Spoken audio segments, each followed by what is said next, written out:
virtual healthcare virtual assistant. So basically, I work with a doctor during his clinic hours. Sometimes I do the charts. We do Zoom calls, and he would just like put me or prop me on the table on his iPad, and I would observe the evaluation that's going on, and I would be the one putting in his charts, like the observation and everything. And he would say, okay, can you send a prescription to this pharmacy, or could you do a referral for physical therapy and stuff like that. So basically, I'm like his secretary. So I lost the client because apparently they wanted to change their system in the clinic.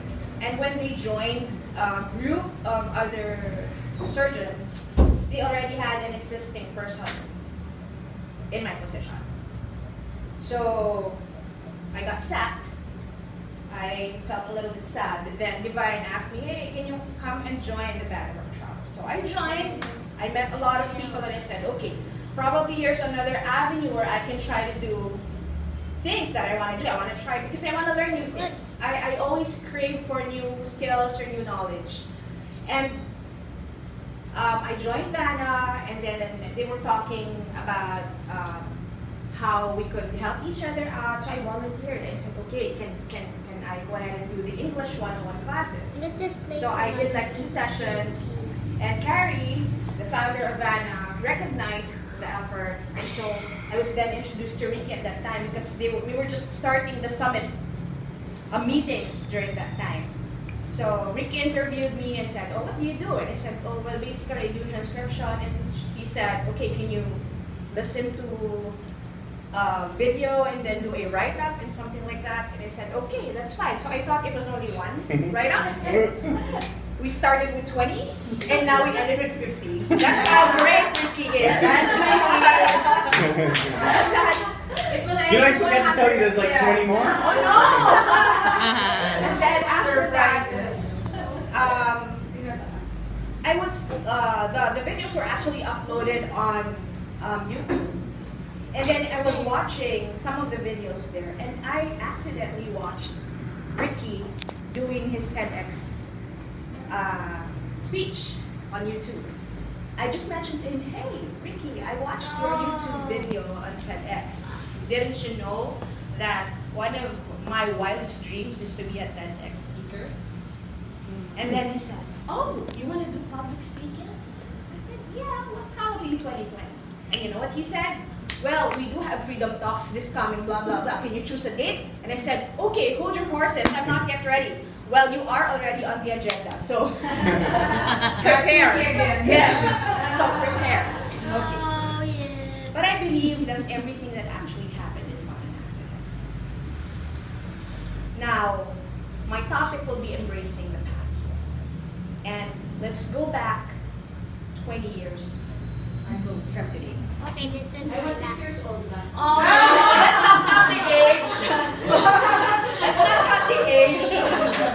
I was still in college, and just to let you know, not everyone in my present circle knows about this truth.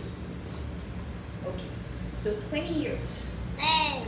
I was in college, and I think 3rd year or 4th year already. But I really somehow abused my college days because when I was younger, I lived in a structured environment. Like my dad would bring us to school, the school bus would pick up after school. I didn't have any social life out of the house and out of school. And it was like that until high school. And then when I got into college, that was the first time that I experienced freedom. And I didn't know how to handle it. I didn't know that it was a big responsibility. All I thought in my mind was, oh yeah, I could do this. I could try smoking. I could try drinking. I could try having boyfriends here and there. Because I was free. I was living in a boarding house. I didn't have a schedule. I didn't have curfew because my landlady is my best friend's mom. So she would just always agree, okay, you can go out as long as you're together. do sleepovers because we're group studying and stuff like that. Okay, so since that happened, I had a boyfriend and I got pregnant. So to me, that was the very biggest dilemma that I had because I was already graduating. And we live in a community where I was there since I was small. And everybody knew everybody else. And when I was young, I was an achiever. Failure was not a part of our vocabulary because that was how my dad brought us up. We were all achievers in school, in sports. I was a gymnast, I was a swimmer because I said, I wanted to swim. And, my dad would always support, okay, you go, you swim. Okay, so everything. He gave us everything that we wanted to do. So it was kind of a shock to the whole family when they found out. Actually, they found out about it when I was already 4 months in. And what's so sad about that is because the guy was not even ready to stand up for the responsibility. What he kept saying was, you can't continue the pregnancy. You can't I can't deal with that because I'm not ready. And he kept repeating that I needed to terminate the pregnancy. So I was in the medical field, so I knew how to do it. I knew where to get the medications to terminate, but I didn't. Because in my heart I said, F-U-C-K-U, I don't care about you anymore. You only had the penis to do it. You didn't have balls to, face the responsibility. So, I got separated with a guy. Told my parents. My mom was really so angry. My dad didn't say a word, but he kept everything inside. Because he's really not that kind of dad who would, you could count the words that he would say at the dinner table. He's really quiet. So, at a young age, at that age, sex was not a thing that we discussed on the dinner table. It's taboo. That was the 90s. So we didn't have, we didn't have family discussions like that. So when I told my mom, she was really very angry. But she said, what's the point? It's there already, let's continue it. So okay, we continued. But it was very hard because when you had to go out of the house and to go to your prenatal checkups with your mom and the neighbors would be staring at you, it was really very degrading. So that's when it started. I couldn't accept the fact that I was bringing shame to the family because from the very beginning, I was an achiever. I was known at school to be a leader, to always be joining contests and everything. And now this. So it came to a point that my mom also was hard. It was very difficult for her to accept it.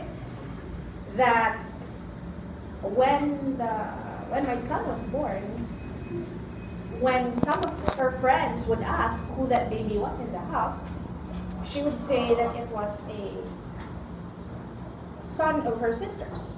So she can't admit, not even to herself probably, that that's her grandson. So it was very difficult because I didn't have any support of some sort, like emotional support. I didn't have that at home.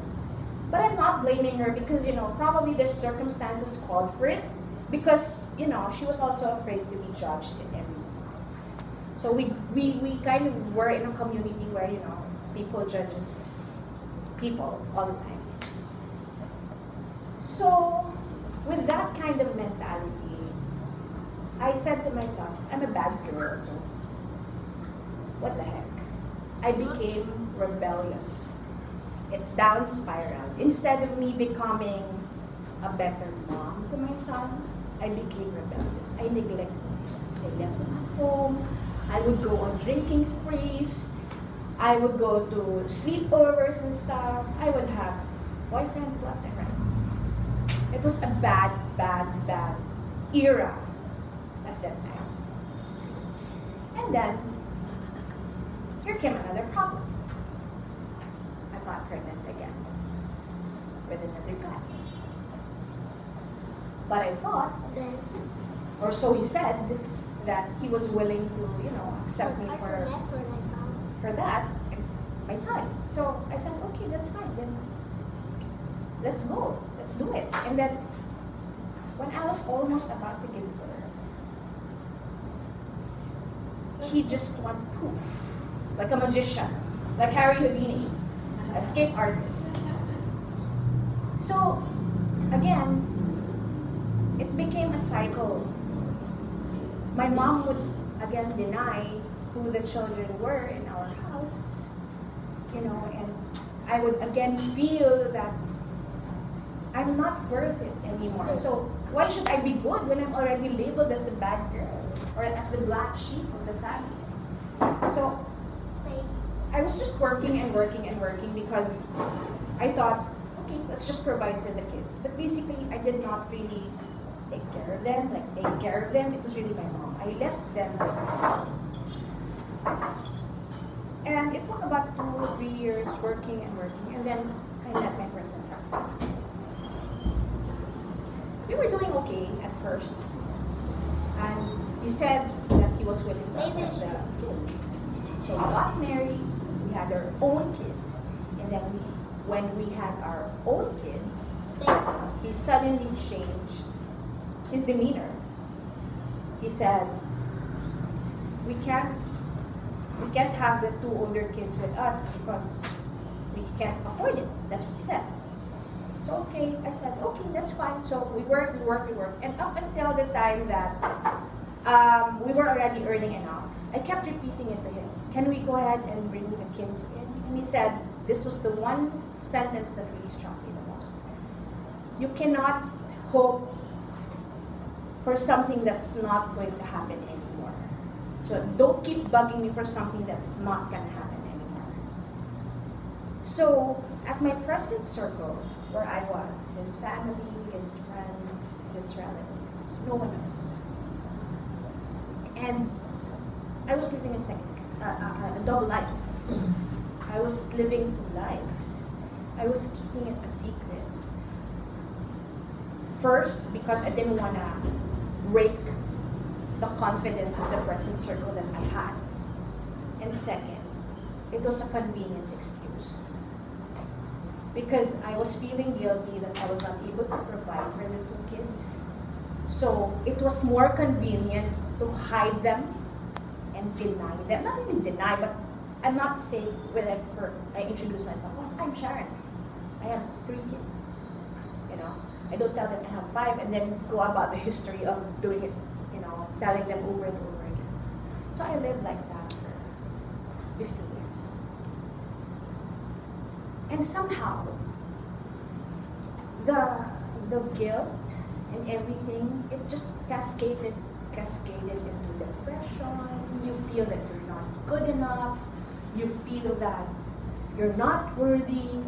You feel that you've become, you neglected your children. But I think about them every day. I pray about them every day. And I always say, Lord, please, can you just give me a big break so I can go ahead and provide for them? That's all I need. Because at the present time, I can only provide for the 3 younger kids that we have. And at the course of meeting Ricky, it was not an accident that I was assigned to somehow listen to all the speaker interviews, because somehow it had an effect on me, a positive one. It allowed me to accept who I was when I was there in the past. It allowed me to realize that what I did in the past has nothing to do with what I can do in the present. And I have to let go of that. Because I cannot transcend into the person that I want to be in the future if I cannot, if I'm always bringing excess baggage or the past in my back, which is very heavy. So I really have to let go of the guilt. And I have to accept and embrace the truth of who I am. That, hey, I have 5 kids. And I can't, I don't think I can stand that I would still be neglecting them or I would still be hiding them in the shadows, It's hard. Because, a week before this talk, I was calling my son because I saw his Facebook posts and they were all negative. I was so scared because I thought he was going to commit suicide.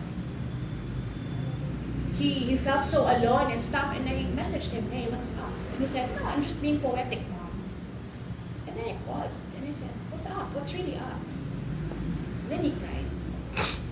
And he said, he failed a subject, calculus. And I said, it runs in the family, sweetie. I failed algebra 2 twice. Touch your accountant. So he laughed, but for a 20-year-old son to cry like that he was bawling like a baby, I was really surprised. And I knew that even at his age, he still needed me.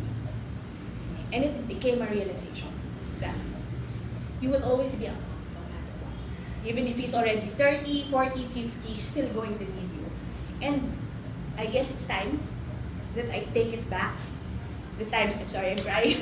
The times I lost. Because,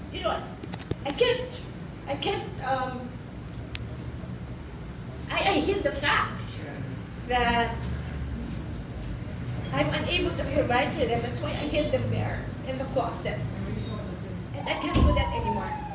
So I said, probably this is the time that I embrace my truth and I reveal it publicly. I know I might be stepping on some toes. I might be burning relationships while I'm doing this right now. But I said to myself, this is going to be the year that I'm going to conquer my fears one at a time.